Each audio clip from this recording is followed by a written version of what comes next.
All right, guys, Fascia Friday, episode 5. And this week we're going to take a look at the slings and the spirals and kind of hone in on the training applications for these two. So, to start this week, I want you to think about this question: where does movement originate and where does force summate?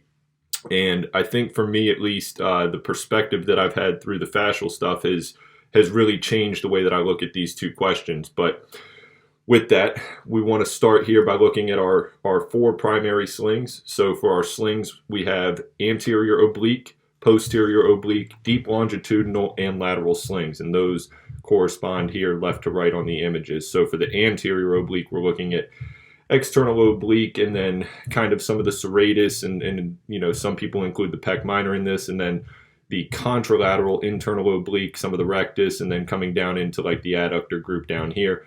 For the posterior sling on the back side, we're thinking mostly this one, we're thinking lat and contralateral QL, some of that thoracolumbar fascia being involved there. The deep longitudinal sling is one that is of great importance, and we notice this runs all the way from the base of the foot, really from the plantar up the peroneals here to the backside of the hamstring, coming up through the glute, and then all the way up to the cranium, really, but running the full length of the backside here through the multifidi, some of the erectors. This is one that is key for global force transfer and kinetic integration. So really the deep longitudinal sling is a very prominent sling for us. And then to round it out here, the lateral sling, this one we're thinking about the QL, some of the erector, and then the contralateral glutes, but more so the med and the min here on the lateral sling. So the general principles for training the fascial slings are pretty straightforward. I think, again, I've emphasized this a few times, but it's very important to understand that the fascial slings are a part of, multiple systems. And just because we're isolating this one doesn't mean that we negate the others. But virtually anything that's cross-body or contralateral in nature is going to target or emphasize the anterior-posterior slings. There's not a lot of specialization or specific work that needs to be done. Just anything that's, demanding reciprocating action or combination movements. On the deep longitudinal sling, this is going to be more single leg variations, locomotive patterning, particularly movements that are done with high force or high velocity.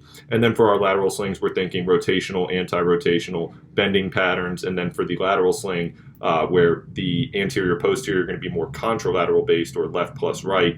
On the lateral sling, we're actually thinking more ipsilateral loading as well. So same arm, same leg. Collectively speaking, for the slings, we want to think omniplanar, multiple directions, multiple vectors, multi-tempo, as I mentioned, reciprocating patterns, sequence combination movements, and then because this is a viscoelastic tissue, the elastic, ballistic nature of movements is going to be more fascia-friendly in nature, and then, we want to think about variable stimulus applications. So why did the slings matter? Well, for me, I think this is really what it boils down to. I look at the fascial slings as anatomical landmarks that identify or represent areas of critical loading. So if we think about this in terms of locomotive patterning, we think about this in terms of just the spinal engine theory and kind of this, reciprocal or rotating action to joint motion. I think that the slings just really highlight denser concentrations of fascia because this is where we lay down collagen lines, because this is the demand of human or bipedal movement. And for that reason, we create more dense fibrous fascial tissue in those regions that help us to be more durable in the demands of life and sport. And then beyond that, we're thinking about effective and efficient kinetic integration. So again, especially with the deep longitudinal sling, thinking all the way down from the ankle all the way up to the neck, we want to have good, clean, integrated patterning with our movements. And then finally, we want to, be strong, stable, and in a broad spectrum of path of motion, range of motion. And I think that the slings are, again, another way to just kind of emphasize that. So now if we transition to the spirals here, and we'll start with our image on this one, for the spirals, as spiraling indicates, we're thinking about helical patterning that kind of wraps and envelops not just the torso, but also each independent extremity or limb, where we have this kind of interwoven fascial patterning that helps to synergize motion and really, in my opinion, emphasizes the nature of helical joint action. But where with the slings, we're thinking more about superficial fascia, the spirals are going to infer more of the deep fascial layers. And this is where we are really emphasizing force transfer. And there's a lot of really powerful research that's coming out now that suggests a lot of, or the majority of our ability to transfer force or kinetic energy is actually through some of these deep fascial layers. So that's really what we're indicating with the spirals. To differentiate between the two here, so for this one, we're with the spiral mechanics that are shown, we're thinking more of the dynamic muscle change. So we're thinking about things in action. Whereas here with the vertical static muscle chains, this is if we were just kind of standing at rest. So we have two different, groups of muscles or groups of fascial tissue that are predominant in each. And so we need to make sure that we're understanding the differences between what's being activated when we're moving versus what's required at static positions. With that said, for the 4 primary spirals, and this is definitely just a kind of an abbreviated review of the spirals, but for me, the 4 primary ones to look at here, we're thinking the deep front line, which kind of comes down from the neck, anterior surface of the neck, down through the psoas, quads, getting into some of the peroneal TA group down low. The deep back line is going to be more, again, of the rectors coming down from the base of the skull, deep glutes or deep 6 external rotators, and then coming down through the hamstrings.